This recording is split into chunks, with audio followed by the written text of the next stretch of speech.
Presunto culpable, bajo escrutinio. Los archivos Jira.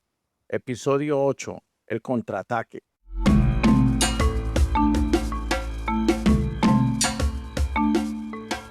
Bienvenidos de nuevo a Presunto Culpable. Soy su anfitrión, el cazador de la verdad, Rogelio Guerra. En el episodio 7, el golpe final, tocamos fondo. El ejército forzó mi retiro, me golpeó con una deuda ilegal de $70,000 y me dejó sin hogar y personalmente destruido. Tuve que enfrentar el mundo con un cheque de $5 y una lucha interna contra la desesperación. Pero entre esos escombros encontré un nuevo propósito. Mi tiempo de luto había terminado. El ejército le había declarado la guerra a mi vida y ahora yo los iba a investigar a ellos.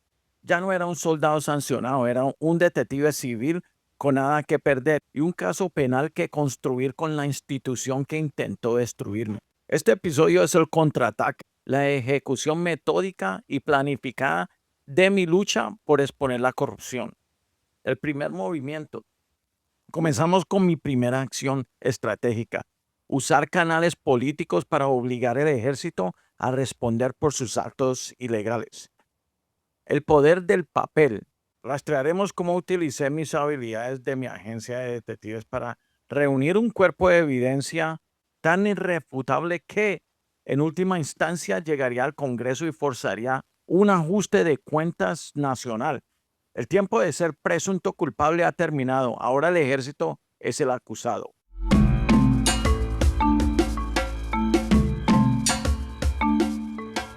Este segmento es el punto de apoyo político. Cuando estás luchando contra una institución tan vasta y secreta como el ejército de los Estados Unidos, no puedes usar los canales militares convencionales. Tienes que usar una influencia política. Lo sabía por experiencia. Años antes del escándalo de G-Rap, cuando empezamos a reclutar en Filadelfia, nuestro equipo tuvo que lidiar con un sargento mayor racista que solía llamar al equipo de Filadelfia el A-Team. Para él significaba el ASO Team, o sea, una grosería. El equipo de los imbéciles. Era un acosador que constantemente me señalaba y me gritaba lanzando amenazas que excedían cualquier situación. Una vez cuando comenzó su acoso, estallé. Le dije que estaba cansado de sus abusos y que hablaría con mi tío que trabajaba en la oficina del congresista Brady para contarle cómo nos trataba a todos aquí en Filadelfia. Realmente nunca fui a la oficina del congresista Brady, pero eso fue suficiente, que el sargento mayor cambió su actitud de inmediato, dejó de acosarnos y aunque su actitud era diferente a puerta cerrada, no volvimos a saber de él. Aprendí una lección poderosa en ese momento.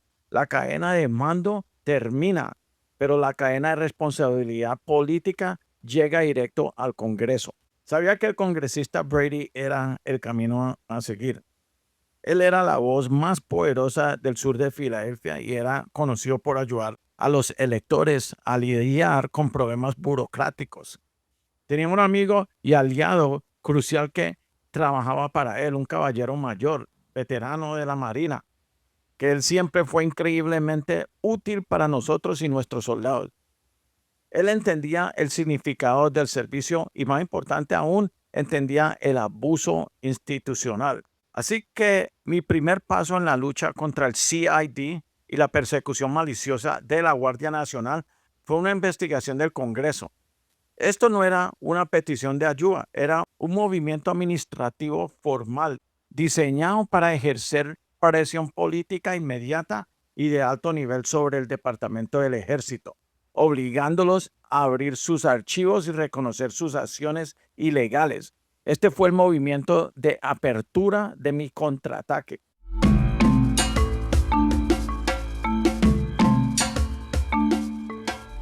Mi movimiento inicial fue rápido y directo. Entré directamente a la oficina del congresista Brady en Filadelfia y presenté mi solicitud de investigación a nuestro amigo veterano de la Marina. En esa investigación no solo pedía que me devolviera mi rango, exigía que se realizara una investigación completa sobre lo que me había sucedido y quería que los oficiales involucrados fueran investigados por las decisiones tomadas, especialmente el antedato ilegal de la sanción y la deuda de $70,000. Pero pasaron unos meses y llegó la respuesta. Nuestro amigo me llamó y me dijo que la solicitud estaba siendo devuelta. El nivel federal determinó que la Guardia Nacional opera bajo un estatus dual. El núcleo de esta lucha, en particular, las acciones administrativas tomadas por el mando y el ayudante general, se consideraba un asunto a nivel estatal bajo la autoridad del gobernador. Fue frustrante, pero fue una información crucial. Confirmó el campo de batalla político exacto que necesitaba conquistar. Girando hacia la oficina del gobernador, afortunadamente, mi contacto en la oficial del congresista Brady no abandonó la lucha. Tenía a alguien que podía ayudarnos y me remitió a las oficinas del gobernador Tom Wolf. En aquel momento, mi caso aterrizó en el escritorio de un miembro clave del personal, un antiguo oficial retirado de la Fuerza Aérea, que entendía la burocracia militar y el dolor de los veteranos.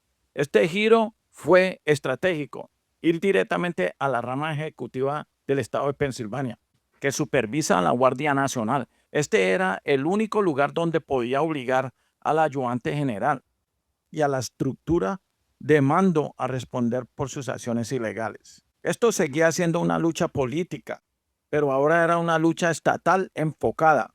El siguiente paso es reunir los papeles, la evidencia definitiva que los funcionarios estatales no pudieron ignorar.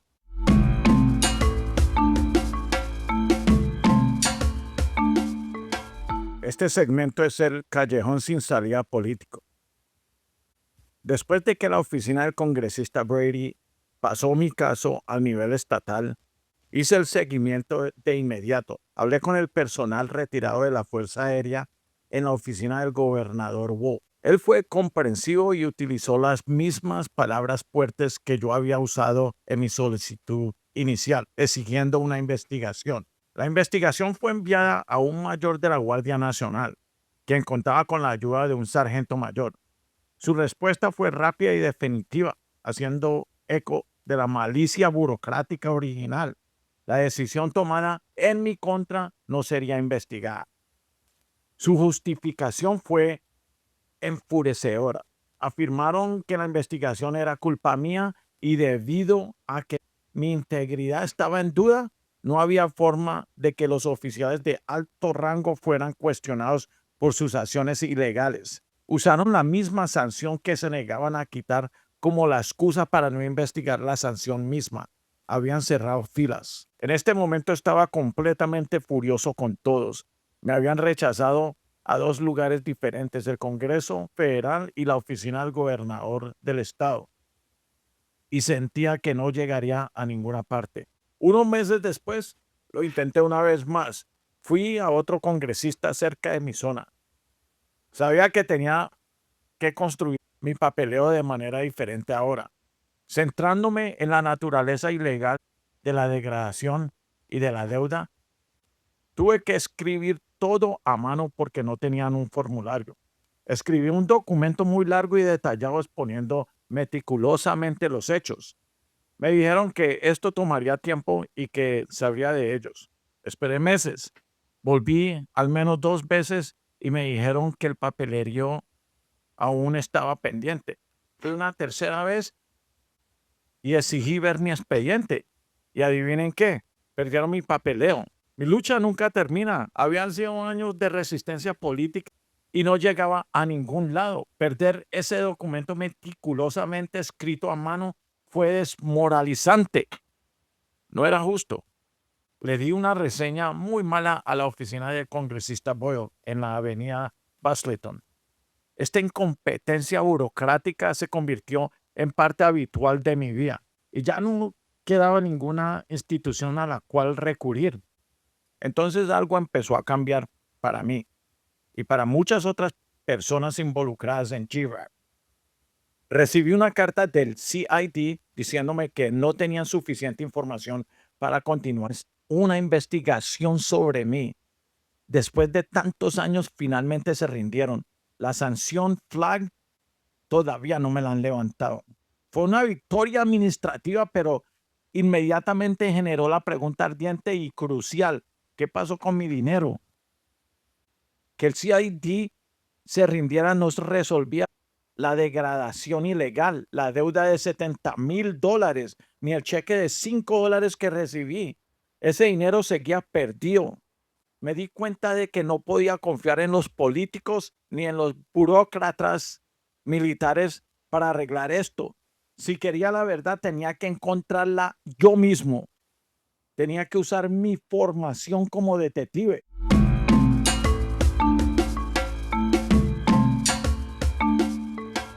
Este segmento es el obstáculo y la idea.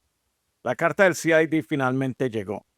Después de años de malicia, admitieron que no tenían suficiente información para continuar. La sanción administrativa oficial finalmente se levantó. Men, qué mierda, men. Pasaron tantos años y después de 10 años ellos vienen a decir una bobada de esas cuando la podían haber hecho antes sin causar tantos daños. Esta carta fue una victoria colosal contra la intención inicial y corrupta del CID, pero debió aterrorizar a los oficiales involucrados. Deben saber que se les avecina una gran demanda y se dieron cuenta de que muchos de los suyos podrían terminar en la cárcel por lo que hicieron, aunque habrá que ver si eso llega a suceder, en la cual yo no pienso. A corto plazo, esta carta no hizo nada para devolverme mi rango, el estatus de retiro como sargento primero. No devolvió el dinero que me robaron ilegalmente. E incluso si lo devolvieran, los impuestos dobles que me quitaron no serían incluidos. El sistema había ganado la guerra financiera. Incluso cuando perdieron la investigación criminal, empecé a preguntar, buscando asesoramiento legal y administrativo sobre qué más podía hacer con esta carta del CID. Me dijeron que debía llevar este documento y apelar al propio mecanismo interno del ejército, específicamente a la Junta del Ejército para la corrección de registros militares, para que el propio ejército decidiera si debían devolverme mi rango o no. ¡Qué estupidez! Esta sugerencia fue totalmente insultante y demostró la naturaleza sistémica de la corrupción. Esto era una estupidez. El ejército me había sacado con una sanción antedatada ilegalmente en el 2005 y ahora querían que les pidiera amablemente que revirtieran su propia decisión ilegal. Nadie estaba dispuesto a ayudarme a hacer esto a través de canales oficiales. Los mismos que cometieron el crimen eran ahora los jueces. Me di cuenta de que todo el proceso formal, Congreso, Oficina del Gobernador y ahora el ABCMR estaba diseñado para bloquear y agotar a los soldados honestos. No sabía qué hacer a continuación, pero tuve una idea. La carta del CID era una llave. Desbloqueó la verdadera lucha. Si no podía confiar en que el ejército revisara sus propios registros, los obligaría a revelar todos sus registros. Dejaría de pedir justicia y empezaría a exigir documentos. El verdadero contraataque comenzaba.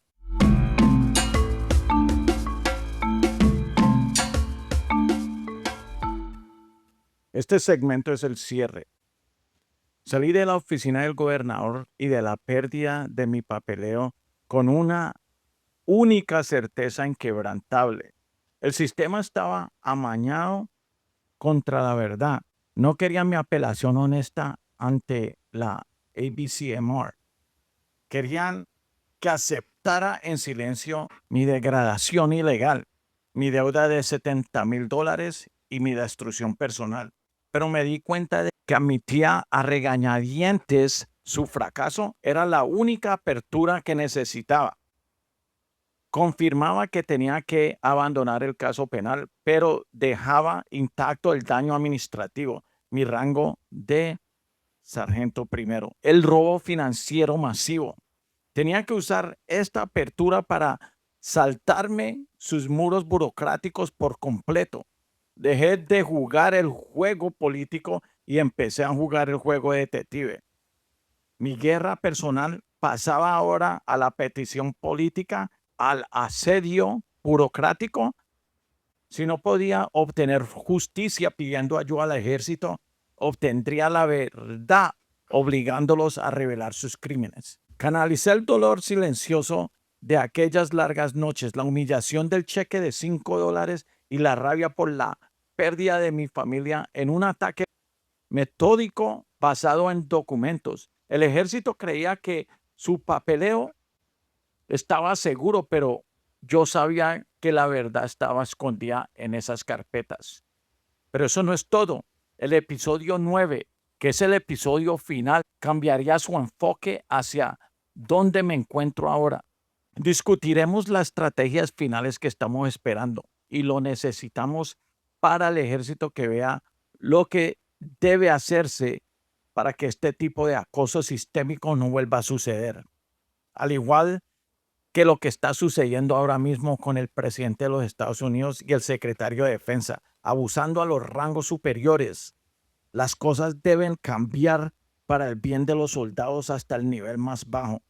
Esta lucha trata de hacer que los altos rangos rindan cuentas con las acciones que toman y las que no toman contra soldados honestos como yo. El objetivo final es claro: cambiar el sistema. Suscríbete de Presunto Culpable bajo el escrutinio para presenciar la resolución final de esta saga y la revelación del plan integral para la reforma militar. La lucha por la justicia nunca termina.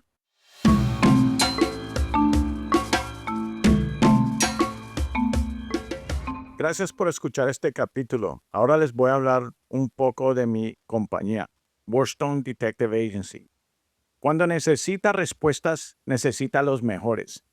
Durante años, los residentes y empresas de Filadelfia y de todo el estado de Pensilvania han votado Warstone Detective Agency como el nombre principal en discreción y resultados. Nuestra reputación se basa en una sólida experiencia profesional, en el cumplimiento de la ley y un compromiso inquebrantable con nuestros clientes. Desde los asuntos domésticos más delicados hasta casos complejos de fraude corporativo y necesidades de seguridad, entregamos la información definitiva que usted necesita para seguir adelante. Nuestros servicios integrales de investigación incluyen vigilancia discreta, investigaciones criminales y de fraude, búsqueda y localización de personas desaparecidas, asuntos domésticos, infidelidad, matrimoniales, divorcio, y entrevistas de empleados e investigaciones internacionales. Somos el estándar de oro en investigación privada y seguridad de Pensilvania. No se conforme con menos de lo mejor. Llame a Warstone hoy mismo para una consulta confidencial. 215-326-9199. Filadelfia, Pensilvania. Hasta la próxima.